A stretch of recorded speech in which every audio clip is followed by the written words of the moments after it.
Hello and welcome to another episode of the CUFI Weekly. And as we approach the 1 year anniversary since the terrible October 7th attacks, we were once again reminded of the challenges and the daily heartbreaks that Israel must face in its quest to defend itself against terrorism and the evil that it is surrounded by.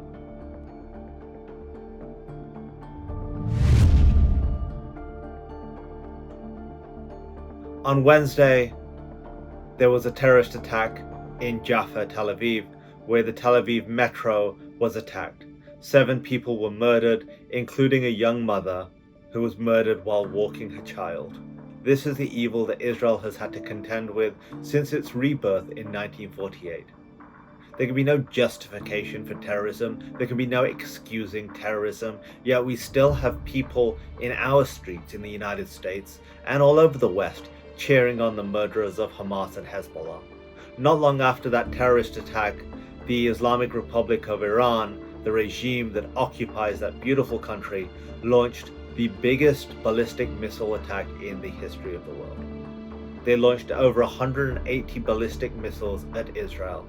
Thankfully, very little damage was caused. The one fatality was actually a Palestinian man who was hit by falling debris from a rocket. The irony that this evil regime claims to be fighting for the rights of Palestinians, yet the only people they murdered in their terror attack was a Palestinian.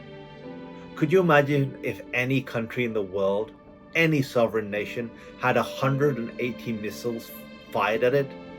Would it sit silently? Would it seek the world's approval to defend itself? And let's remember that this could have been so much worse if Israel did not have the array of sophisticated air defense systems that it has. Its collaboration with the United States and other allies was able to prevent the sort of casualties that the regime in Tehran was seeking.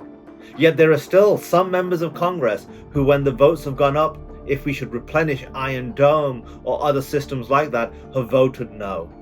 And meanwhile, while this was happening, as Israel has launched ground operations in Lebanon after the killing of Hassan Nasrallah, the Secretary General of Hezbollah, 8 Israeli soldiers were killed, the first casualties in the Lebanon front.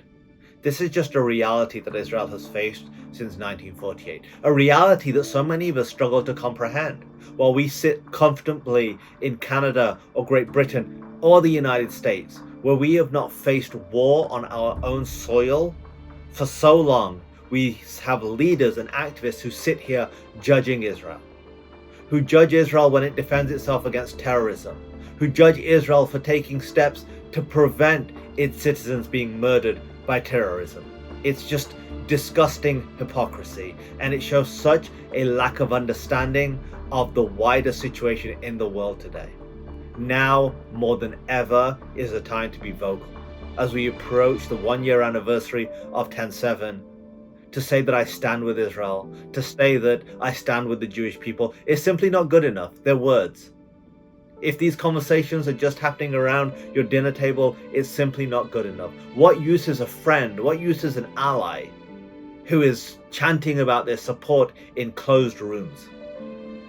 We must be loud in our support and solidarity with Israel and its people, because it is facing grave challenges from the #1 terrorist regime in the world. We pray for a better tomorrow. We pray for the peace of Israel. And we pray for the people of Iran who are being held hostage under this tyrannical regime. They deserve better. And when we see an end to this regime in Tehran, we will see a new beginning for the Middle East. To our Jewish friends, Shana Tova. This is Kasim Hafeez for the CUFI Weekly. For Zion's sake, do not remain silent. Thanks for checking out this episode. Be sure to like and subscribe so you get a notification every time a new episode hits. And if you want to check out some of our previous episodes, and we've got some really good ones, click on one of the thumbnails and that will take you right there. And finally, if you want to know more about CUFI and the work we do, go to cufi.org to check out all the resources we have available free to you.